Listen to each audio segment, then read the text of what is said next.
القدس وعكا نحن إلى يافا، في غزة نحن وقلب جنين. الواحد منا يزهر آلافا، لن تذبل فينا ورقة تين.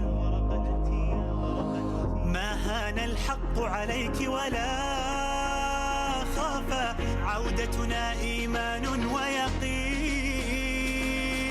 لن نسكت لن نستسلم، لا لا لا لا لا لا, لا نفديك لنحيا يا فلسطين.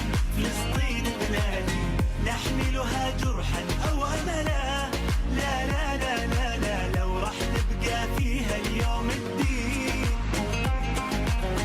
لن نسكت لن نستسلم، لا لا لا لا لا لا, لا نفديك لنحيا يا فلسطين. فلسطين بلادي نحملها جرحا أو أملا، لا لا لا لا لا لو راح نبقى فيها اليوم الدين. فلسطين بلادي.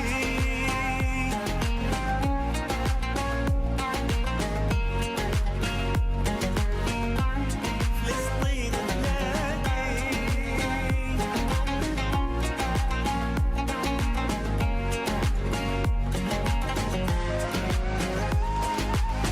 كي تشرق شمسك فوق أمانينا، وينام صغارك مبتسمين،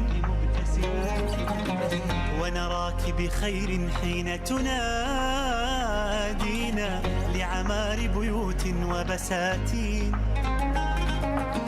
سنعيدك وطنا رغم مآسينا، أحرارا نشدو متحدين.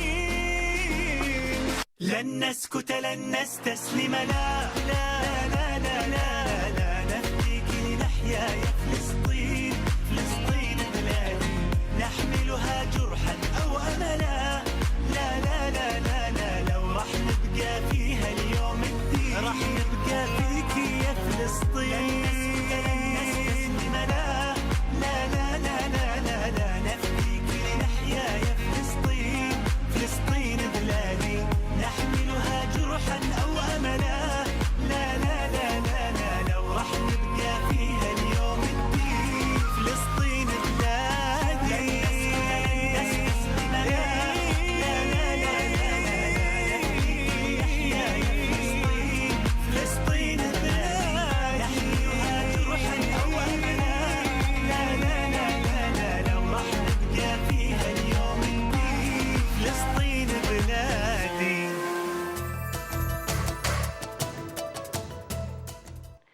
Bienvenidos todos y todas a nuestro programa En la Balanza por este canal de la familia.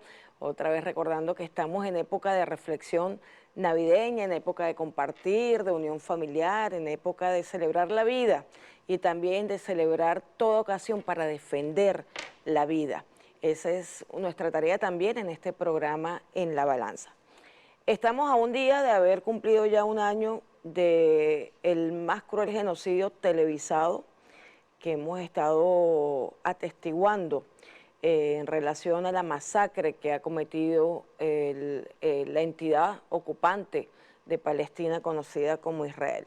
Para hablar de esta situación, la crónica de lo que ha sido el genocidio contra Palestina y para precisar conceptos, momentos históricos, posiciones de quienes han defendido la causa de Palestina durante más de 40 años, en este caso estamos hablando de la República Islámica de Irán. Tenemos como invitado muy especial al embajador de la República Islámica de Irán, el excelentísimo Oyatollah Soltani, que otra vez nos acompaña en este programa. Por supuesto, va a ser un programa muy interesante, con la apreciación personal de nuestro querido embajador. Bienvenido, embajador, a su programa En la Balanza. Muy buenos días, estimada doctora Olga, y para mí es un gran placer estar en su programa. Gracias, de verdad que sí. Hemos tenido muchos momentos de encuentro con la República Islámica de Irán a través de esta pantalla, de este programa, con usted y con otros compañeros académicos, sobre todo que analizan la geopolítica internacional. Embajador, quería en principio hacerlo lo más didáctico posible, hablar lo que ha sido la crónica del genocidio. En particular, aclarar cuando hablamos de que esta actuación de la ocupación israelí es una práctica del sionismo, no es una práctica del judaísmo, no tiene nada que ver. Recordemos para quienes nos escuchan y nos ven, el sionismo nace en la última década del siglo XIX, es una organización política que busca la construcción de un Estado que no existe, pero construirlo para la población judía sionista que participa de la idea supremacista de este grupo político y con claros tintes segregacionistas. De ahí en adelante ocurriría, digamos, diferentes momentos, tanto en la Primera Guerra Mundial como en la Segunda Guerra Mundial, donde se establecen acuerdos para la creación artificial de este Estado segregacionista y violatorio del derecho internacional. Cuéntenos un poco, desde su conocimiento, ¿qué nos puede precisar en relación a esto? Sí. Como usted mencionó, doctora, el territorio de Palestina por siglos ha sido un centro de convivencia, armonía, fraternidad entre las tres religiones más importantes internacionales, ¿sí? Los judíos, los cristianos, los musulmanes. Vivían en paz, en tranquilidad en Palestina. Hasta que, como usted mencionó, viene al final del siglo XIX, donde que aparecen unos grupos racistas sionistas, donde que dicen, tenemos que pensar y hacer todo lo que es posible para construir, para formar un territorio que solo y de manera exclusiva pertenezca a los sionistas, a los judíos. Ellos dicen a los judíos, pero es que en el fondo están hablando del pensamiento sionista, ¿sí? En base de eso, entonces, inicia sus actividades, el acercamiento de los sionistas con Gran Bretaña antes de la Primera Guerra Mundial. Financieramente ayudan a Gran Bretaña en la Primera Guerra Mundial, y cuando que se colapsó el Imperio Otomano, el Imperio Turco, y se dividió los territorios que tenía ese imperio entre los franceses y los británicos, ese territorio que hoy en día se conoce como, digo, Palestina, se quedó al lado de los británicos. Y como los británicos tenían el compromiso con esos sionistas para darlos, digo, hacia el territorio, empezó entonces la inmigración con intención de los primeros grupos sionistas a Palestina. Aquí el tema importante es que debemos diferenciar entre el sionismo con el judaísmo. Es muy importante porque los sionistas han secuestrado el judaísmo como un instrumento para justificar los crímenes que están haciendo, digo, en Palestina. Tal forma que el judaísmo, digo, es un secuestro en mano, digo, del sionismo. Entonces, los hermanos judíos, como vivían antes en paz, en tranquilidad en Palestina, como una religión, tienen todo el derecho de vivir en paz en cualquier parte del mundo, no solo Palestina, que incluso en Irán, creo que en un programa hablamos que en Irán nosotros tenemos diputados judíos. La sinagoga de los judíos, igual que iglesia de los cristianos, el templo de los zoroastros y mezquitas de los musulmanes reciben el subsidio 100% de gas, agua, energía eléctrica del gobierno. Tienen sus propias escuelas los judíos, porque bueno, son en primer lugar unos seres humanos que merecen todo el respeto. En segundo lugar son los iraníes, ¿sí? Entonces en el mundo los judíos, igual que cristianos, musulmanes, merecen todo el derecho. Pero el sionismo, doctora, es un pensamiento racista que solo cree en la, digo así, raza limpia, que ellos dicen que esa raza limpia es, digo, raza de los judíos sionistas, ¿sí? El pensamiento de los sionistas hoy en día es parecido a los pensamientos del nazi en la Segunda Guerra Mundial, que ellos pensaban a la raza superior de los arios de alguna manera. Netanyahu de hoy es el Hitler de la Segunda Guerra Mundial. Así es. Entonces, con la presencia de ese pensamiento sionista, digo, expansionista, racista, se generó, se causó tantos conflictos en Medio Oriente que ha continuado hasta ahora. Fíjese, embajador, que usted hace referencia a esa posición de la potencia británica después de la Primera Guerra Mundial, y revisando la documentación y los hallazgos del Comité para los Derechos Inalienables del Pueblo Palestino, ellos hacen referencia a varios intercambios de comunicaciones de la potencia británica con la Organización Sionista Mundial y también con algunos líderes árabes del momento. En ese momento, estamos hablando después de la Primera Guerra Mundial, los británicos aclaran que ellos lo que han encontrado es que de 9 de cada 10 judíos que vivían en Palestina no compartían y rechazaban absolutamente el proyecto sionista. Es decir, aún a pesar de la opinión de los judíos que habitaban en Palestina en el tiempo en que empezó a negociarse lo que fue más adelante el mandato británico, entre la Primera y la Segunda Guerra Mundial, ya había una posición de los judíos contra el sionismo en ese territorio. Sin embargo, como usted dice, bueno, procuraron la migración de judíos de otros países, sobre todo Europa del Este, para cambiar, digamos que la relación de quienes adversaban al sionismo y traer sionistas para garantizarse todo lo que sería luego la ocupación ilegal de Palestina. Sí, tiene razón. Mire, los hermanos judíos eran las primeras personas que sintieron, que entendieron la amenaza del sionismo no solo para la paz internacional, sino para los mismos judíos.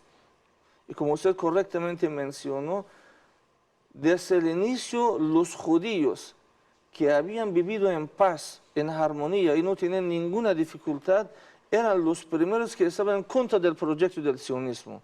Tal forma que hoy en día, incluso, doctora, una gran parte de las comunidades que están en contra del pensamiento sionista es la comunidad judía internacional, que seguramente han visto, digo así, el mundo, las protestas de la comunidad judía en Estados Unidos, en Europa, en diferentes partes del mundo, que están en contra del proyecto del sionismo, porque los judíos saben que el sionismo ha satanizado incluso a los judíos. Mire, los judíos merecen todo el derecho, el respeto mundial, pero el sionismo ha utilizado como un instrumento de esa religión para justificar, digo así, las guerras que ha tenido en Medio Oriente, las matanzas que ha tenido, y ha dejado una, digo así, reputación mala para los hermanos judíos de manera injusta por la culpa de los sionistas, ¿sí?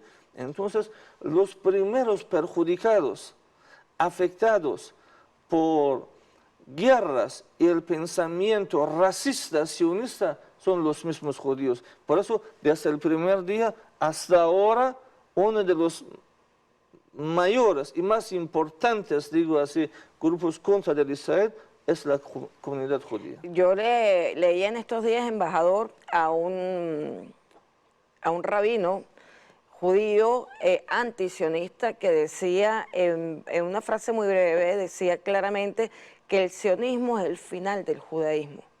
Es decir, si no se dan cuenta que el sionismo los está terminando de enterrar como religión, por lo mismo que usted dice, porque el sionismo contradice las prácticas abrahámicas, que son las mismas prácticas, es la misma línea de revelación que siguieron adelante los cristianos y que tienen los musulmanes. Es el mismo profeta fundador de las 3 religiones monoteístas.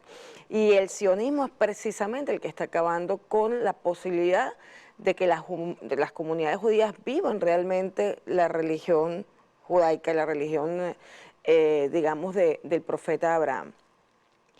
Hay una parte que también es importante de este corte, nos queda poco tiempo, pero llegamos a la Segunda Guerra Mundial, 1948, un mandato británico con compromisos con el sionismo que establece, ordena mediante la constitución de dos estados árabe-israelí, acompañado de una resolución de la ONU, donde de forma misteriosa, lo hemos dicho aquí en varias oportunidades, sin mandato alguno, Naciones Unidas, sin legitimidad, porque eran muy pocos países los que formaban parte de la ONU para ese momento, post Segunda Guerra Mundial, deciden crear artificialmente un Estado, sin determinar territorio ni determinar las consideraciones, porque los judíos vivían en asentamientos mezclados con el resto de la población. No había un asentamiento exclusivamente judío, sino que eran familias judías conviviendo dentro de la urbe, en la que compartían también residencialmente los cristianos, los musulmanes. Esta situación, además, mediante esta resolución, están llamando al corte, mediante esta resolución se determina la creación de un Estado, pero ¿con cuáles fronteras? O sea, ¿de dónde sacaron ellos las fronteras? ¿Cómo fue esto? ¿Por qué se inventaron? Mira, en aquel momento el pedacito pequeño que se entregó a los sionistas de forma ilegal, ¿sí?, ilegítima, era un pedacito pequeño, que incluso eso no fue aceptable por los palestinos, ¿sí? Pero vuelvo a reiterar que yo le envié una imagen que si el señor productor puede colocar en la pantalla, podemos explicar sobre esa imagen que demuestra la profundidad del pensamiento de los sionistas, que de dónde se empezó y entonces a dónde van a llegar. Mira, embajador, aquí tiene la imagen también. Ah, aquí está también. Mira, todo el mundo sabe que las Fuerzas Armadas en los uniformes que tienen, aquí tienen una etiqueta que es normalmente en el brazo, donde que dice a qué componente pertenecen, tiene algún símbolo del país donde que están. Eso es un uniforme de un soldado israelí. Y mira, aquí tiene imagen que tiene en esa etiqueta. Esa imagen es el Israel grande que los israelíes quieren tener en Medio Oriente. Mira, aquí de forma un poco más grande se ve. El pensamiento de los sionistas dice que, como tienen la visión de dominar al mundo, ese dominio se inicia por Palestina, se inicia por aquí, ¿sí? Entonces, el siguiente fase es formar Israel grande, es doctrina ideológica de los sionistas, que aquí se ve claramente en la etiqueta de las, digo así, uniformes de ellos. Eso significa que los sionistas deberían ocupar casi la mitad de Egipto, total de Jordania, total, digo así, de Siria, Líbano y un parte de Turquía, casi la mitad de Irak, casi la mitad de Arabia Saudita, para que se cumpla Israel grande que ellos tienen en el plan expansionista. Con esta razón, doctora, la guerra en Medio Oriente, mientras que ese pensamiento expansionista de los sionistas, como un tumor cancerígeno, existe en Medio Oriente, el Medio Oriente no va a vivir en paz. Así es. Y eso demuestra claramente, digo así, el plan que ellos tienen. Eso es el segundo fase. El mundo debe saber que los sionistas tienen una tercera fase. El tercer fase dice, deben dominar a todo el mundo. Es una visión, una misión que ellos tienen, digo así, en su ideología, en su doctrina. Por eso es que nosotros que hemos vivido en Medio Oriente con ellos y hemos visto las matanzas, genocidios, crímenes que han cometido ellos, estamos, digo así, declarando que el pensamiento de los sionistas es una amenaza internacional para todo el mundo. El mismo desastre que dejó Hitler para la comunidad internacional en la Segunda Guerra Mundial y dejó más de 50 millones muertos, puede dejar los sionistas en el mundo con una diferencia. Hitler no tenía bombas nucleares, pero Netanyahu tiene bombas nucleares. Y entonces el sionismo de hoy Netanyahu de hoy es mucho más peligroso para la paz, tranquilidad internacional que los nazis en la Segunda Guerra Mundial. Embajador, nos tenemos que ir a un corte, pero volveremos retomando esta imagen que usted nos ha permitido porque es importante seguir profundizando en lo que es este plan expansionista y colonialista de Estados Unidos e Israel. Nos vamos a un corte y seguimos en la balanza con el embajador de la República Islámica de Irán.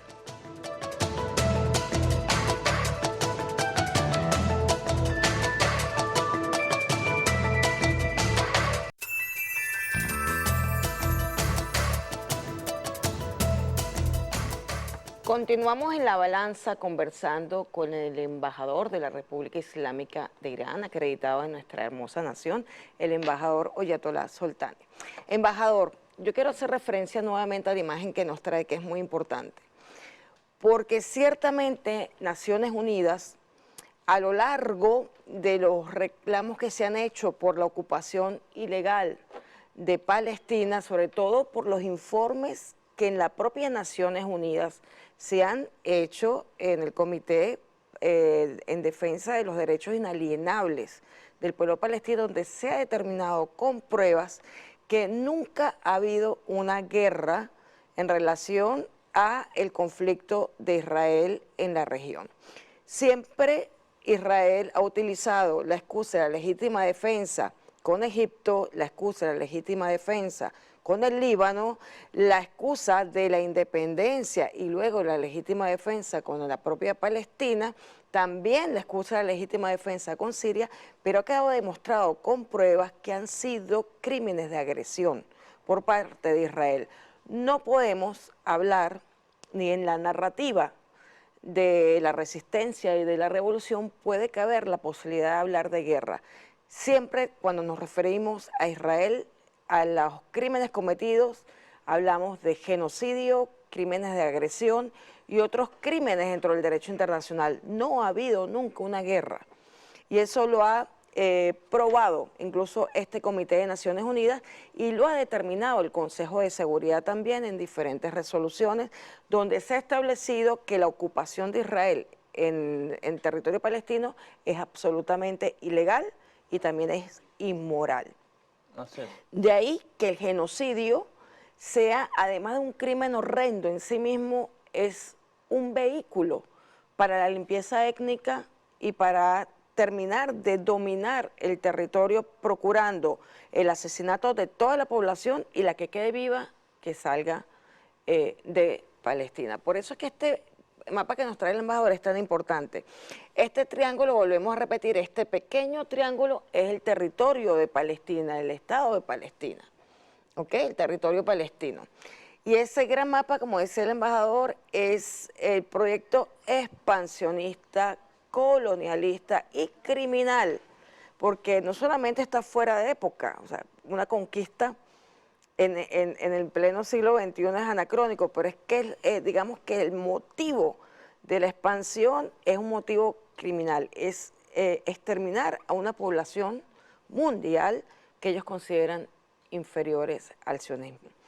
Esta expansión criminal nace ya a finales del siglo XIX con la idea de Teodoro Herzl de crear el Estado de Israel, como usted bien dijo, exclusivo, excluyente, netamente para judíos, con una supuesta promesa de Dios de que ellos son el pueblo elegido, cosa que además teológicamente incluso es falso, no existe tal pueblo elegido con privilegios sobre el resto de la humanidad.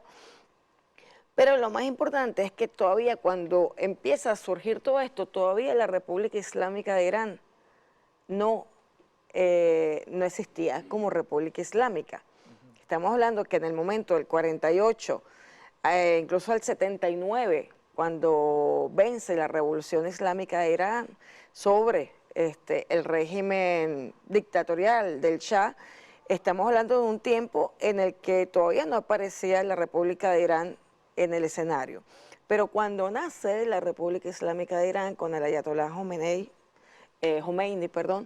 encabezando esta revolución, nace con una causa: defender la dignidad de los pueblos y defender como una causa internacional el regreso de los palestinos a su territorio. Háblenos de cómo nace la intervención en el juego geopolítico de la República Islámica de Irán en la defensa de la dignidad de los pueblos del Asia Occidental que hoy son perseguidos y masacrados.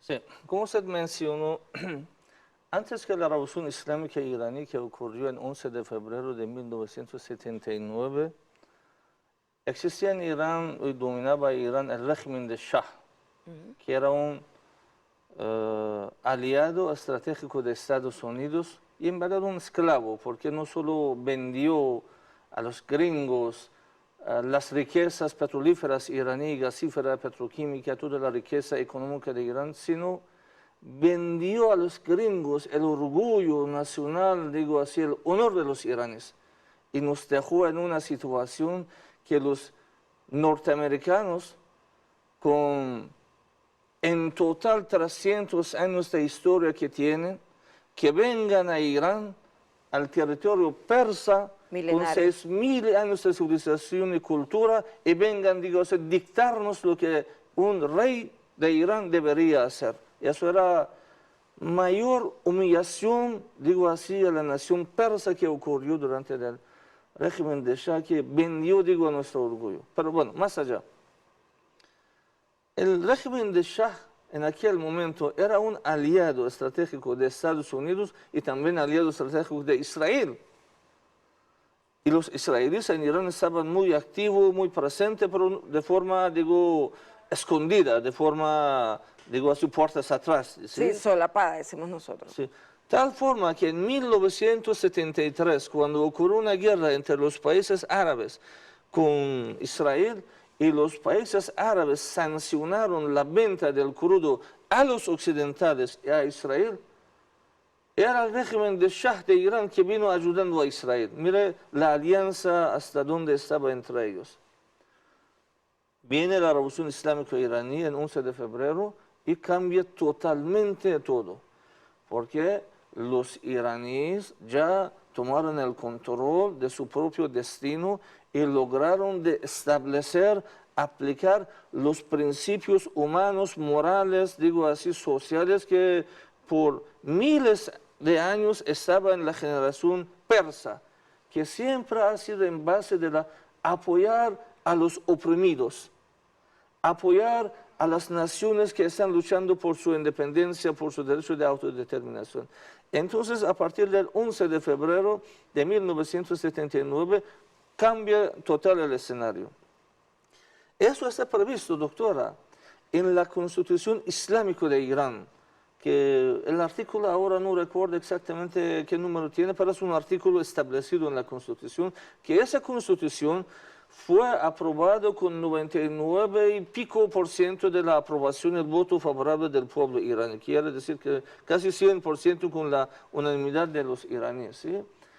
En el artículo dice que el gobierno de la República Islámica de Irán tiene la responsabilidad de extender la mano de apoyo a los pueblos, a los gobiernos que están luchando por la justicia, están luchando por su dignidad, están luchando por el derecho de autodeterminación. Bueno, uno de los más cercanos, más famosos, más destacables pueblos que estaba luchando por justicia, por el derecho que tenía, era y es el pueblo palestino. Entonces, desde aquel día de la Revolución Islámica iraní, se estableció un acercamiento, una cooperación de cerca entre la Revolución Islámica iraní con los grupos, digo así, de resistencia en Palestina. Y eso, doctora, no solo aplica al mundo musulmán o a alguna raza, eso es una misión internacional para Irán. Yo he dicho en otras entrevistas que, por ejemplo, en el año 2020, cuando Estados Unidos de forma injusta, inhumana, estaba sancionando al hermano pueblo de Venezuela en la compra de gasolina, sanciones petrolíferas, consecuencias de guerra, digo así, económica. Y Venezuela necesitaba el apoyo de sus amigos, entre ellos Irán. aquí aplica una de las razones que Irán vino a ayudar a Venezuela, a pesar de la amenaza. no, mira, a pesar de esa frase que dice amor con amor se paga, a pesar de la deuda moral que tenían los iraníes con el pueblo hermano de Venezuela, porque era Venezuela que en 2009, con la instrucción del comandante eterno presidente Chávez, envió combustible a Irán, donde que Estados Unidos estaba sancionando a Irán. Entonces, en primer lugar, Irán tenía una deuda moral con Venezuela. En segundo lugar, se trata a la constitución islámico-iraní que dice que, bueno, tienes que apoyar a los pueblos que están luchando por su independencia. Y eso entonces nos obligó y, digo así, nos llevó a esa decisión que, a pesar de las amenazas de Donald Trump, que va, digo así, detener los barcos, que nos amenazó que va a empezar una guerra contra Irán, pero Irán decidió con la dignidad para enviar los tanqueros de combustible hacia Venezuela. Y así se cumplió. Y todo eso viene de la Constitución Islámica de Irán, que dice debe dar apoyo a los pueblos en la lucha. Hoy en día, la lucha más destacable internacional es la lucha, digo así, del pueblo palestino, que es ya no es una causa de comunidad árabe, no es una causa de la comunidad musulmana, es una causa de humanidad, una causa internacional. Todos los países se están apoyando, incluso Irán. Decimos que de lo que ocurra, del desenlace de la situación con Palestina, este grave genocidio, depende el destino de la humanidad.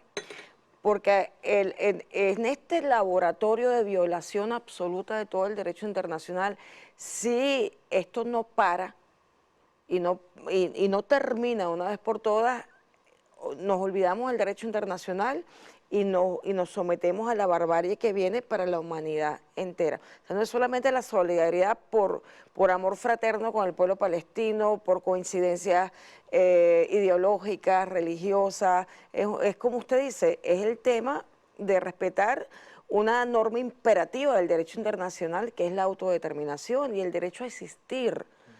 Palestina no tiene derecho a existir en este momento, no se le está permitiendo existir, ni siquiera se le está permitiendo lo más elemental, como es el acceso a alimentos y agua, en el caso de la Franja de Gaza. O sea, es brutal el genocidio que estamos viendo, y los pueblos del mundo, embajador, reclaman que se detenga, y entendemos perfectamente, como usted bien lo dice, que esta situación en este momento está en manos de la resistencia. Porque ¿qué pasa? Al no haber derecho internacional que valga, al Israel imponer la fuerza sobre los pueblos del mundo, a los pueblos no les queda otra que ejercer el derecho, que está amparado también en el derecho internacional, incluso en la Carta de Naciones Unidas, a la defensa, el derecho al combate, el derecho a organizarse como combatientes para defender su libertad y la autodeterminación de su pueblo, y defender además algo tan elemental como el derecho a que sus niños vivan.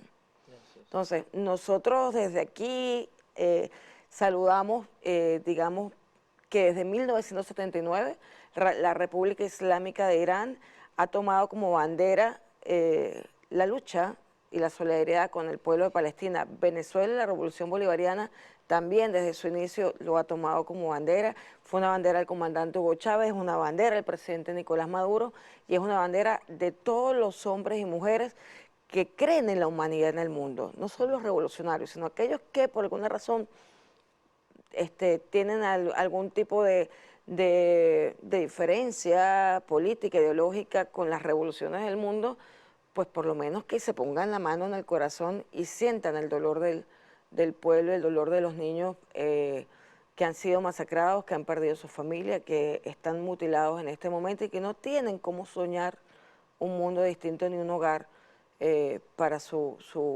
vida.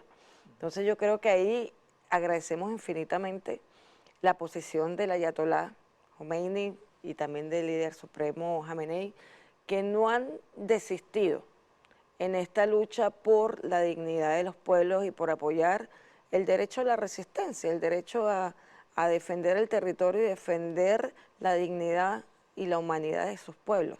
Yo no sé si me falta poco para un corte. Bueno, nos vamos a un corte. me encadené. Nos vamos a un corte y seguimos con el embajador de la República Islámica de Irán.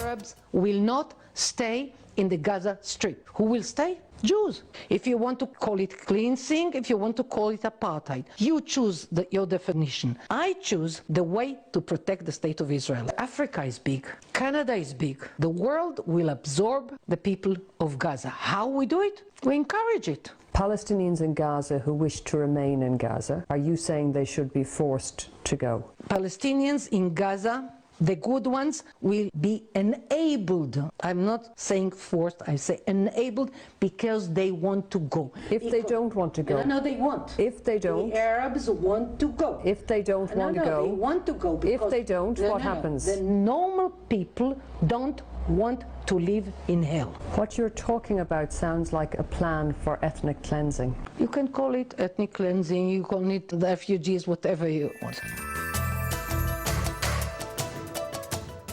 Continuamos en la balanza, estamos viendo una entrevista a una líder del movimiento de colonos de la ocupación israelí, donde ella claramente de forma criminal dice, llámenlo como lo llamen, no me importa, llámenlo limpieza étnica, llámenlo apartheid, llámenlo como ustedes lo quieran llamar, pero es un plan del Estado de Israel y de la defensa del Estado de Israel. Es tan descarado, embajador, que no les importa este tipo de exposiciones en medios de comunicación, o sea, decir, para ellos no existe ni el derecho internacional y la vida humana de otros que no sean sionistas, judíos, pues no les interesa, no importa. Mire, doctora, la pregunta es por qué los israelíes no les importa nada, ¿sí? No tienen límite.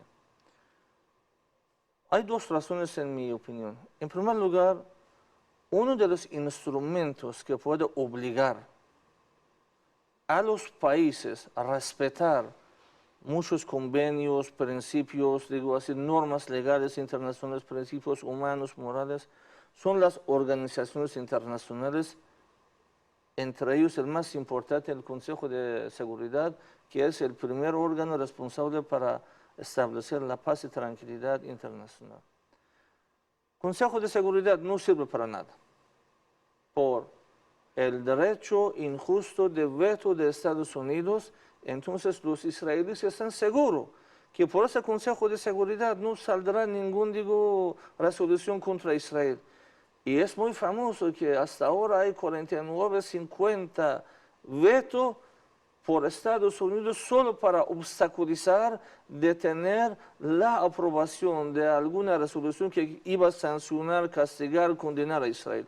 Entonces Israel, por parte de las organizaciones internacionales y Consejo de Seguridad, se siente seguro.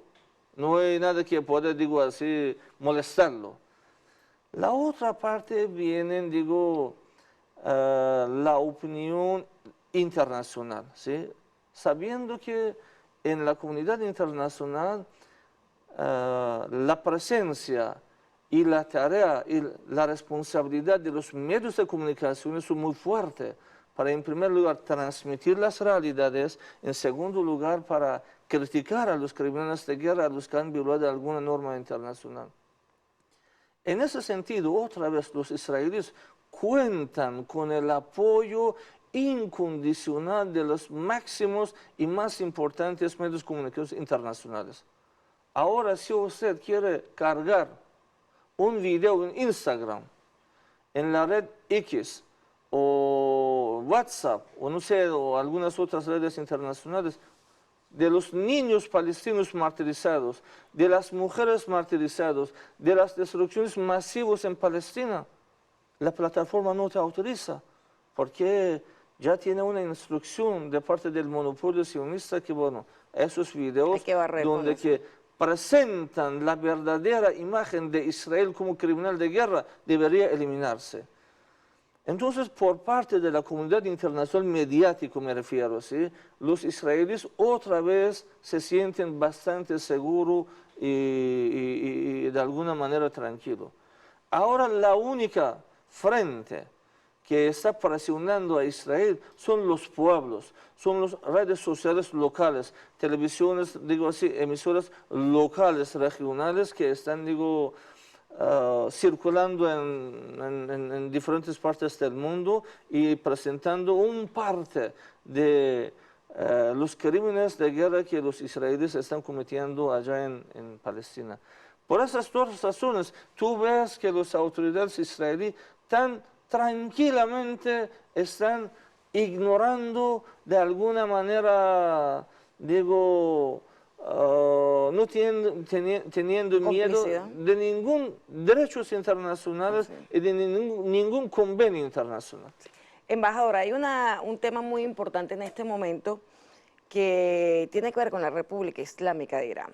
Históricamente, ya usted nos señaló cuáles son los mandatos que tienen desde la Constitución, pero además, digamos que en los últimos años, la República Islámica de Irán ha sido agredida directamente por Israel, lo que ha justificado la legitimidad en las acciones de Israel, acciones de corte militar, acciones de corte militar de Irán en Israel para detener y para dar un aviso a Israel en cuanto a cuáles son los límites del derecho y cuáles son los límites de esas líneas que no puede atravesar Israel. Ya ha cruzado líneas rojas, acaba de cruzar la línea azul con Líbano, que es una línea imaginaria puesta por la ONU en base a ocupaciones y agresiones anteriores de Israel al Líbano, pero hay una línea moral y hay una línea también dentro del derecho internacional que no puede superar en relación a Irán. Irán se ha fortalecido en su historia desde la Revolución Islámica, ha desarrollado su economía, su producción, también su tecnología en el aspecto militar. Ha prestado apoyo solicitado por Irak, por ejemplo, cuando Irak era víctima de los grupos mercenarios terroristas que fueron financiados y organizados por Estados Unidos, y con la fuerza Al-Quds, que es una fuerza especial, legítima, dentro del derecho internacional aceptada, porque además fue solicitado por Irak su apoyo. En ese acompañamiento a Irak es asesinado el general Qasem Soleimani y se adjudica a Israel el asesinato del general Soleimani y de otras altas autoridades, no solo de Irak, sino también de Irán. Y luego, a partir de ahí, recientemente han habido varias agresiones, tanto a la embajada de Irán en Damasco, como a una agresión muy particular que fue el asesinato de una persona en Teherán, dentro de Teherán. Háblanos un poco de ese y de la posición de la República Islámica en relación a las dos acciones de recientes militares que pusieron en jaque a Israel en dos oportunidades. Bueno, con miras a una tercera. Así es. Como expliqué, Irán apuesta por la paz. Irán quiere paz para todo el mundo, para los vecinos. Nosotros hemos tenido la experiencia de 8 años de la guerra impuesta a Irak contra nosotros. Entonces, nos hemos visto los daños económicos humanos de la guerra. La guerra no es bueno para nadie. Irán ha demostrado y ha manifestado que para abrazar la paz, digo así, demuestra la paciencia, la tolerancia, pero ojo, eso tiene, digo así, un límite. La paciencia, la tolerancia de una nación no es infinito y llega algún día que tú vas a, digo así, actuar dentro de, en el marco de derechos internacionales, ¿sí? Usted mencionó el caso del ataque de Israel a nuestra embajada en Damasco. Mire, pero eso no era el primer ataque que Israel hizo contra nosotros. Antes que eso, Israel había asesinado a nuestros científicos nucleares, que la única culpa que tenían eran los científicos y profesores de la universidad. Israel había financiado, enviando los grupos terroristas adentro de Irán, mercenarios donde que hicieron atentados terroristas y asesinaron, digo así, varios inocentes en Irán. Y cuando que atacaron a nuestra embajada en Siria, que era una violación clara al Convenio de Viena 1963, que está aprobado por todo el mundo, donde dice las embajadas tienen la inmunidad diplomática. Incluso la policía del país no puede entrar a una embajada porque se considera el territorio de tal país, ¿sí? Pero Israel atacó allá, asesinó a nuestros diplomáticos, a nuestros, digo, asesores militares que estaban en Siria. La única culpa que tenían esos asesores militares era ayudando al gobierno de Siria en la lucha contra el terrorismo. Irán presentó el caso ante el Consejo de Seguridad, pidió a las Naciones Unidas para actuarse, para reaccionarse, para condenar, castigar, sancionar a Israel.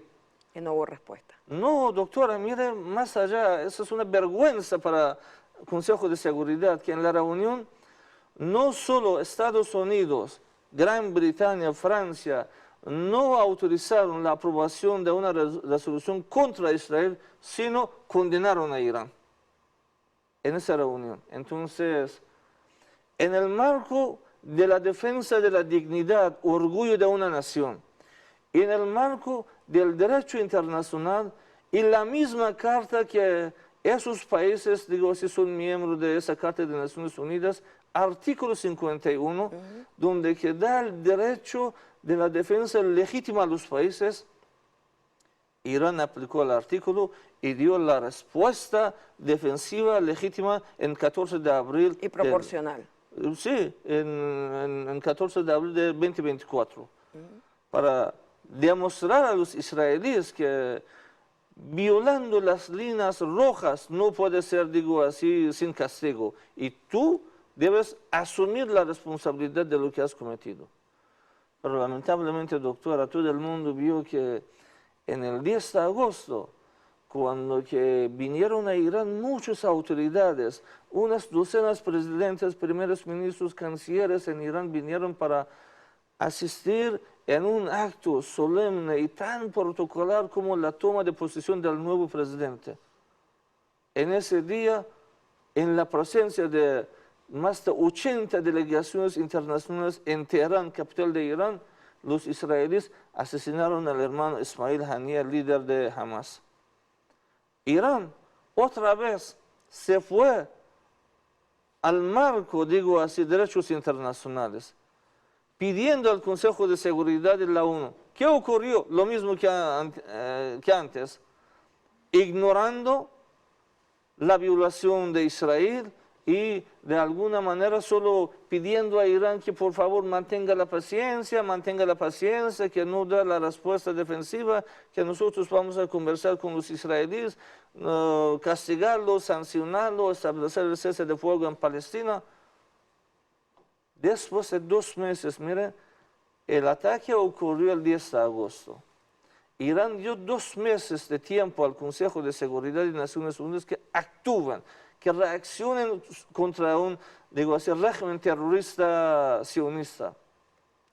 Pero no solo no fue ninguna reacción, sino Benjamin Netanyahu se fue a la Asamblea General de Naciones Unidas desde allá amenazando a Irán, que otra vez te voy a atacar. Desde allá ordenó el asesinato de Said Hassan Nasrallah, secretario general de Hezbollah, y algunos asesores militares iraníes que estaban allá ayudando a Líbano.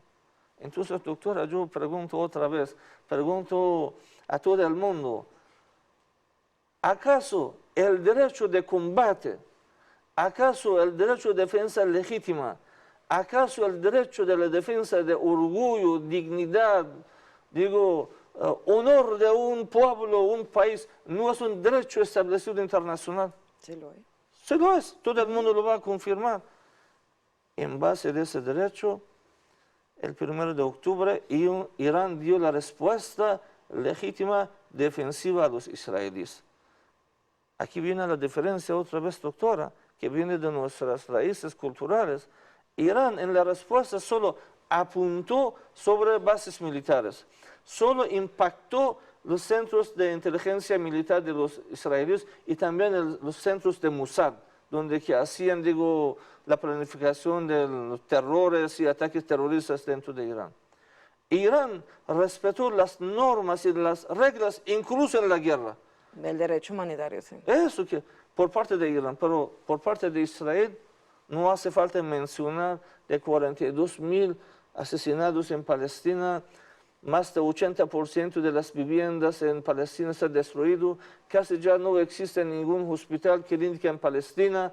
En Líbano, Israel ha iniciado bombardeando las zonas residenciales con bombas de cada uno, 1 tonelada, 2 toneladas, y asesinando a miles de personas. Aquí viene la diferencia.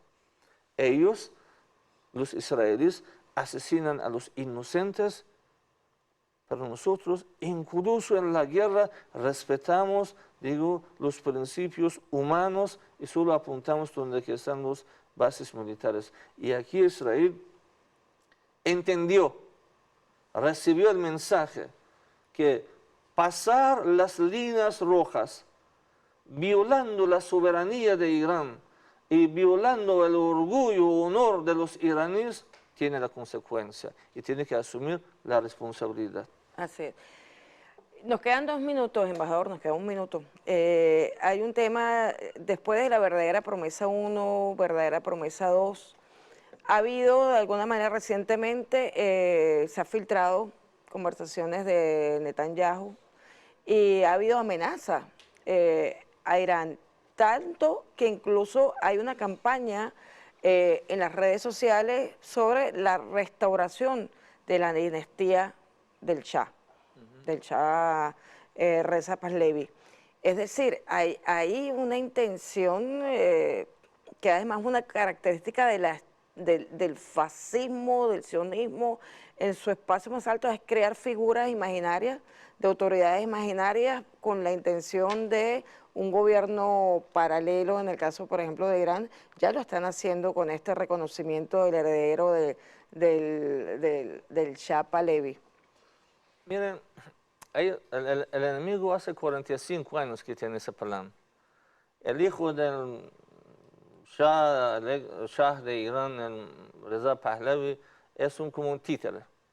Es impresentable. Sí, es que el mundo, incluso dentro de la oposición iraní contra la revolución islámica iraní, no toma en serio al hijo del Shah. Lo consideran como un payaso de alguna manera, ¿sí? Entonces, esas amenazas que un gobierno paralelo, eso es algo para mantener la oposición de forma actuando entre ellos, ¿sí? Eso no hay ningún peligro para Irán, porque la comunidad iraní es muy consciente, muy, digo así, sólido y tiene toda la confianza, primero, al liderazgo del Irán, que es Ayatollah Khomeini, a sabiduría del líder, digo así, revolucionario, y también en el marco de al respecto de las amenazas contra nosotros, el pueblo iraní tiene plena, máxima confianza, doctora, a las Fuerzas Armadas de Irán, que han demostrado que son nuestros valiosos, digo así, soldados, apoyos para garantizar paz y seguridad de los iraníes. Bueno, embajador, ya nos vamos. Gracias por habernos acompañado. Para nosotros es un honor siempre contar con su reflexión y sabernos cercanos con nuestros hermanos de la República Islámica de Irán. Pues ahora digamos, la batuta la tienen los pueblos organizados en resistencia para poner los límites que son necesarios, urgentes, a Israel, que Israel abandone el territorio ocupado y que asuma la responsabilidad internacional por todos los crímenes que está cometiendo desde el año 48. Tenemos esperanza en que tiene que haber un límite. La humanidad no soporta que esto continúe porque estamos amenazados, la vida de la humanidad está amenazada por la escalada que puede asumir Israel con el resto de los países. Un segundo para despedirse, embajador. Bueno, Hablando de los acontecimientos en Medio Oriente que lamentablemente hoy en día por la culpa de las políticas expansionistas de Israel están sufriendo de guerra, de conflicto, pero bueno, estamos en las épocas navideñas, ¿sí? Iniciando el octubre con las fiestas de Navidad. Aquí quiero pedir para todo el mundo en general y para el querido pueblo, el gobierno de Venezuela, paz, tranquilidad, armonía y muy alegres fiestas de Navidad. Y adelanto, feliz Navidad para todo el mundo. Muchísimas gracias, así es, nosotros ya comenzamos la Navidad con el mejor ánimo. Nos despedimos y nos vemos el martes. Muchísimas gracias, embajador, por habernos acompañado y que Dios los bendiga y nos bendiga.